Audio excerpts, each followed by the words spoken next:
Les Jeux Olympiques de 2024, menace pour nos libertés individuelles. Vous l'avez sans doute remarqué, durant ces Jeux Olympiques de 2024, il y a un déploiement sans précédent de mesures de surveillance et de répression. Ces mesures, justifiées par des préoccupations de sécurité, soulèvent néanmoins des inquiétudes quant aux atteintes potentielles aux libertés individuelles. Les préparatifs des Jeux Olympiques ont conduit à une surveillance accrue des personnes impliquées dans l'événement. L'État utilise divers outils tels que des drones, des QR codes et des systèmes de vidéosurveillance algorithmique. Un aspect particulièrement préoccupant est l'utilisation de fichiers de police pour exclure des militants des emplois liés aux JO, une pratique qui manque de transparence et d'équité. Depuis 2016, une loi permet de mener des enquêtes administratives pour les grands événements, y compris les JO. Ces enquêtes, au nombre de 870 000, ont déjà conduit à 3 922 exclusions. Le système ACRED,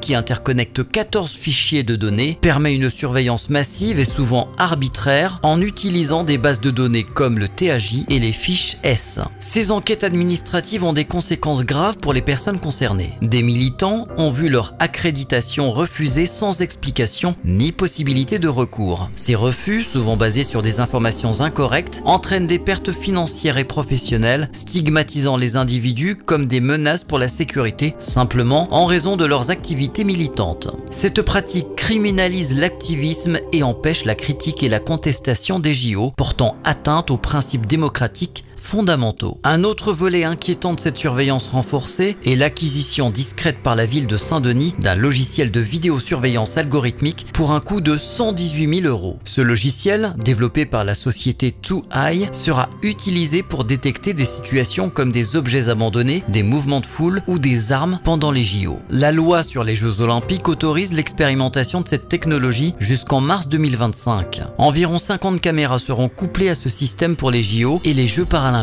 Depuis 2020, Saint-Denis a dépensé 6,7 millions d'euros pour installer 450 caméras de surveillance et en 2023, la ville en comptait 230. Une nouvelle subvention de 318 354 € a été demandée pour financer la vidéoprotection en 2024. 2Eye, la société derrière le logiciel de surveillance, se présente comme une plateforme de sécurité préventive. Elle a testé des technologies comme la détection d'émotions et la reconnaissance faciale et proposé pendant la pandémie de Covid-19 d'identifier les violations de distanciation sociale. Pour les Jeux Olympiques, 2Eye a été sélectionné pour une solution mobile de contrôle des foules capable de surveiller jusqu'à 1500 personnes par heure avec seulement 4 agents. Ces mesures de surveillance, bien que justifiées par des préoccupations de sécurité, représentent une menace sérieuse pour les libertés individuelles. La collecte massive de données et la surveillance algorithmique renforcent une répression politique qui empêche la critique et la contestation, éléments essentiels d'une démocratie saine. De plus, bien que cette surveillance soit censée se terminer en mars 2025, il existe bel et bien un risque réel que ces mesures se prolongent au-delà, comme cela a souvent été le cas avec d'autres mesures liberticides. Une fois mises en place, ces pratiques de surveillance sont rarement abandonnées par le pouvoir. Il est donc crucial de rester vigilant et de dénoncer ces dérives pour protéger nos droits fondamentaux.